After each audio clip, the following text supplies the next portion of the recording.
우리는 몸에 시소 하나씩 가지고 태어납니다.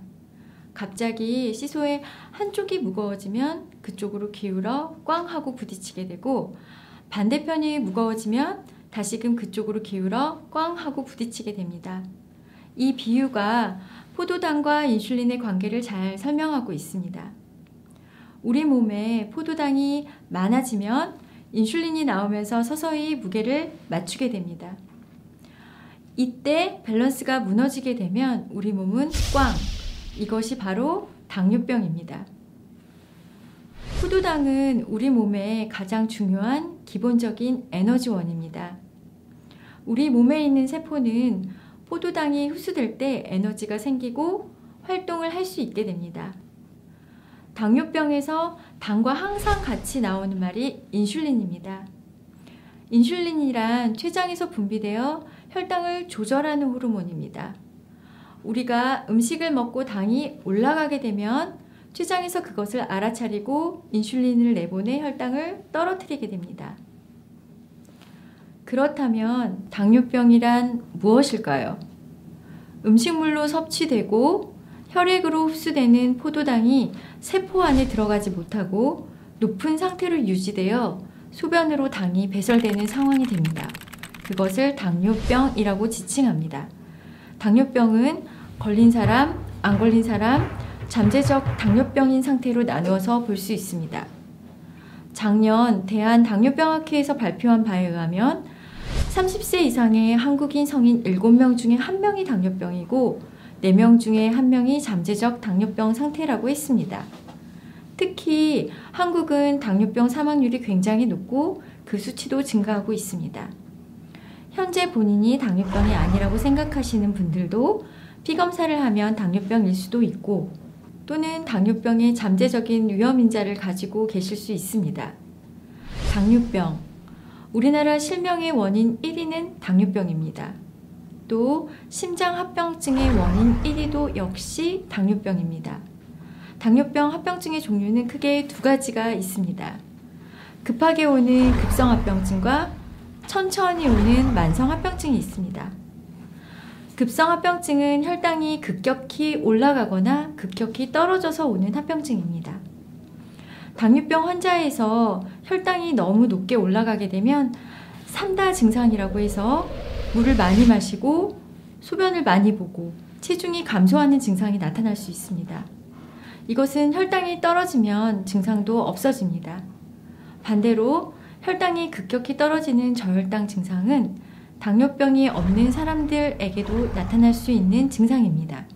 갑자기 기운이 없고 식은땀이 나면서 가슴이 두근거리고 손이 떨리고 두통과 불안함이 생기고 시야가 흐릿해진다면 저혈당 증상인지 체크해 보셔야 합니다. 당뇨병은 고혈당 상태인 병인데 저혈당이 오는 것은 주로 당뇨병 약을 드시고 식사를 불규칙하게 하시는 경우가 가장 흔합니다. 저혈당 상태로 굉장히 오래 놔두면 뇌에 손상이 생길 수 있고 심한 경우 사망에 이를 수도 있습니다. 제일 위험한 분은 혼자 사시는 노인분들입니다. 저혈당이 와도 잘 못 느끼시는 경우가 많고 약을 드셨는지 안 드셨는지 깜빡하셔서 당뇨약을 2번 드시는 경우도 있기 때문입니다. 당뇨병 환자가 혈당을 조절해야 한다고 하는 결정적 이유는 만성합병증 때문입니다. 증상이 없을 수도 있지만 혈당이 오랫동안 높게 지속되면 결국 합병증이 오게 됩니다. 만성합병증은 눈과 콩팥, 신경 등 머리부터 발끝까지 다 올 수 있습니다.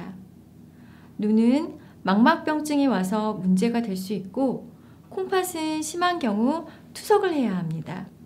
그리고 신경합병증으로 손발에 통증을 느끼거나 감각이 소실되는 경우도 많습니다. 당뇨병 환자에서는 심근경색증, 뇌졸중 등도 합병증으로 많이 생깁니다. 우리가 흔히 아는 질병이 다 있습니다. 당뇨병은 결국 합병증이 중요하기 때문에 환자들은 매년 이상이 있는지 검사를 받아야 합니다. 부모가 당뇨병이면 자녀도 당뇨병일 가능성이 높습니다.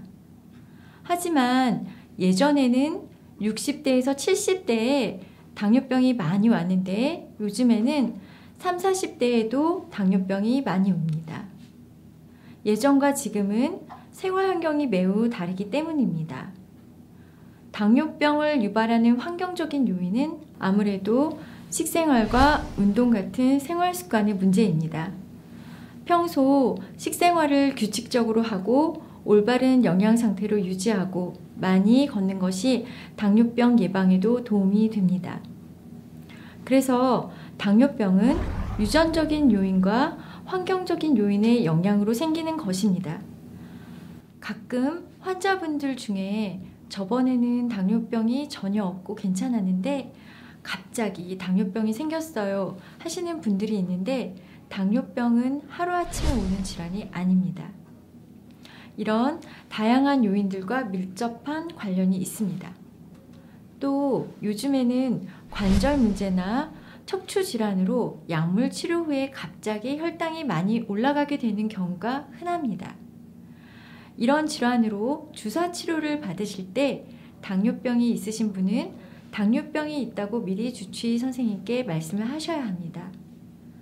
치료제 중에 스테로이드 성분의 주사를 맞을 경우 잠재적 당뇨병이 있으신 분 또는 당뇨병 환자라면 그 주사를 맞고 혈당이 확 올라가는 경우가 많기 때문입니다. 당뇨병은 어떻게 예방할 수 있을까요? 2017년에 미국 당뇨병 학회의 당뇨병 예방 권고안을 보면 생활 습관을 교정해야 한다고 했습니다. 먼저 체중을 7% 정도 감량할 것을 권고하고 있습니다. 만약 내가 80kg이라면 5에서 6kg 정도, 아주 비만이 아닌 경우에 우리나라 기준으로 한 5% 정도 빼신다고 생각하시면 적절하실 것 같습니다. 그 다음 중간 강도 이상의 운동을 매주 150분 이상 할 것을 권고를 하고 있고 30분 이상 연속으로 앉은 자세를 피할 것, 그리고 저칼로리 식단을 유지할 것을 이야기하고 있습니다. 그럼 어떻게 운동을 해야 할까요? 당뇨병을 예방하기 위해서는 유산소 운동과 근력 운동을 해야 합니다. 유산소 운동은 근육 활동에 산소를 필요로 하는 운동입니다. 빨리 걷기, 조깅, 자전거, 수영 등이죠. 운동 횟수는 주 3회 이상 하시는 게 좋습니다. 그러나 혈압이나 혈당이 조절이 잘 안 되시는 분들은 심한 운동이 되지 않도록 조심하셔야 합니다. 마지막으로 식사 조절이 있습니다. 규칙적인 식사를 해야 합니다. 또 여러 가지 음식을 당연히 골고루 먹어야 되죠. 여러 가지 영양소를 섭취하면서 알맞은 양을 먹어야 합니다. 본인의 양보다 많이 먹으면 혈당이 높아지거나 뚱뚱해지고 적게 먹으면 영양 결핍이 됩니다. 특히 근력 운동하면서는 단백질 섭취를 하셔야 합니다. 설탕, 사탕, 아이스크림, 각종 음료, 그리고 과자류도 좋지 않고 또 기름기 많은 음식 조심하셔야 합니다. 고기를 드실 때도 필요한 양은 꼭 드시되 살코기, 기름기 없는 부위 위주로 드시면 좋습니다.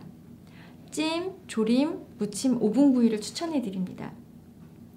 술을 드실 때에는 드시는 횟수를 줄이시는 게 좋습니다. 술을 드시면 칼로리 섭취도 증가하고 혈중의 지질도 증가하고 공복 상태가 지속되면 혈당이 굉장히 떨어질 수도 있습니다. 건강 상태가 양호하고 혈당 조절이 잘 되는 경우에 한해서 당뇨병 환자에게 최대한 권해드리는 양은 주 1회 1잔에서 2잔 정도까지입니다. 마지막으로 건강관리라는 것은 누가 강요해서 되는 게 아니고 자신이 스스로 해야 합니다. 당뇨병으로 무너지지 않도록 건강할 때 꾸준히 준비해야 합니다. 건강을 만나세요.